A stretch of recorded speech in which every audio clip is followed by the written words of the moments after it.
नमस्कार, आप देख रहे हैं वॉइस ऑफ महाराष्ट्र न्यूज। मैं हूं आपकी एंकर मानवी ठाकुर और अभी की बड़ी खबर पुणे से। आज शाम ठीक 7 बजे पुणे के कोंढवा खुर्द सुपर मॉल के सामने सालुंखे विहार रोड पर प्रथम स्वतंत्रता सेनानी हजरत टीपू सुल्तान की जयंती पर लगा 8x8 फीट का सम्मान बैनर कुछ अज्ञात उपद्रवी तत्वों ने फाड़ डाला और उसके सारे टुकड़े लेकर फरार हो गए।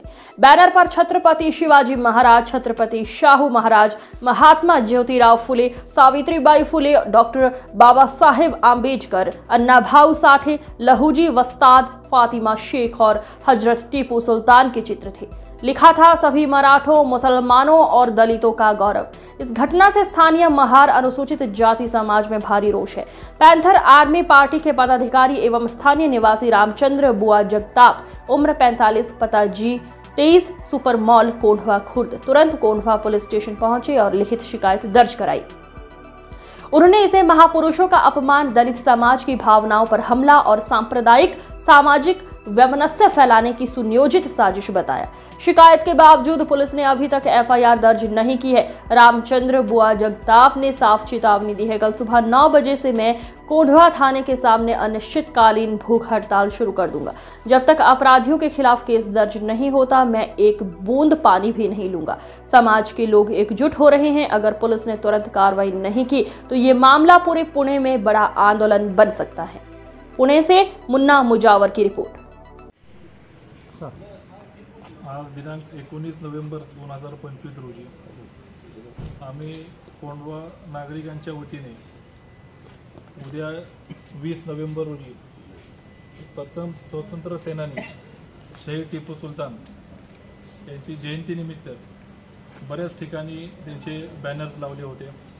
त्यामध्ये एक समाज सुधारक जे देशासाठी मिसाईल मॅन म्हणून ज्यांनी पहिले मिसाईल व त्यांनी स्वतंत्र लढा ज्यांनी सर्वप्रथम त्या लढ्यामध्ये आपलं योगदान दिलं असल्या या महामानव शहीद टीपू सुलतान यांच्या जे बॅनर होते ते प्रत्येक चौकात आम्ही आमच्या वतीने लावण्यात आले होते। आज 19 नोव्हेंबर 2025 रोजी 5:30-6च्या आसपास आम्हाला संबंधित कोंढवा पोलीस स्टेशनकडून फोन येतो की तुमचे ते बॅनर आहेत ते काढा।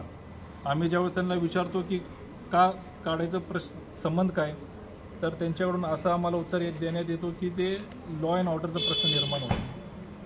म्हणून आम्ही त्यांना या माध्यमाद्वारे आम्ही सांगू इच्छितो की टीपू सुलतान ते मिसाईल मॅन होते। त्यांची जयंती साजरी करण्यासाठी माननीय उच्च न्यायालयाने परवानगी दिलेली आहे। मागच्याच वर्षी नुकताच ऑर्डर आहे। अशी परिस्थिती असताना ते महापुरुष आहेत, त्यांना शासन प्रशासनाला काय फक्त ते अल्पसंख्याकांचे महापुरुष आहेत म्हणून त्यांना हे त्रास होतोय का? म्हणून त्या विरोधात आम्ही ज्यावेळेस त्या संबंधित त्या चौकात गेलो साळुंखे विहार रोडला, तिथं आम्ही जाण्याआधीच त्यांनी तो पोलिसांनी बॅनर काढून टाकला होता। आम्ही ज्यावेळेस संबंधित PIला विचारलं हे बॅनर कोणी काढला आहे, तर त्यांनी असं आम्हाला सांगितलं की संबंधित कॉर्पोरेशनच्या अधिकाऱ्यांनी येऊन बॅनर काढला आहे। मी संबंधित उपायुक्तांना फोन केला, त्यांनी आम्हाला असं सांगितलं की आम्ही त्या ठिकाणी त्यावेळेस 6 ते 6 वाजले होते, आम्ही इलेक्शन ड्युटीमध्ये होतो, आम्ही त्या ठिकाणी आलेलो नाही। तर आम्ही त्यासाठी संबंधित पोलीस स्टेशनला, कोंढवा पोलीस स्टेशनला गुन्हा दाखल करण्यासाठी आलो आहे की कोणी बॅनर काढला आहे। आणि त्या बॅनरवरती बरेच इतर महापुरुषांचे फोटो होते, बाबासाहेबांचे फोटो होते, शिवाजी महाराजांचा फोटो होता की त्या ठिकाणी त्यांची विटंबना झाली आहे। परंतु पोलिसांनी त्यांचं नेहमीप्रमाणे अल्पसंख्याक समाजाचा आवाज दाबण्याचा प्रयत्न केला। फक्त आश्वासित केले आहे की तुमची आता मी पोच घेतो व संबंधित अर्जावर उद्या कारवाई करतो। आता उद्या जयंती आहे म्हणून आम्ही या माध्यमाद्वारे कुठलाही लॉ अँड ऑर्डरचा आम्ही इश्यू क्रिएट करत नाही, पण जर कोणी करण्याचा प्रयत्न करत असाल तर त्याला कायदेशीर आणि संविधानिक मार्गाने लढा देण्याचा आम्ही इथं निर्धार करत आहोत व उद्या टीपू सुलतानची जयंती अत्यंत दिमाख्यात आम्ही साजरी करणार आहोत।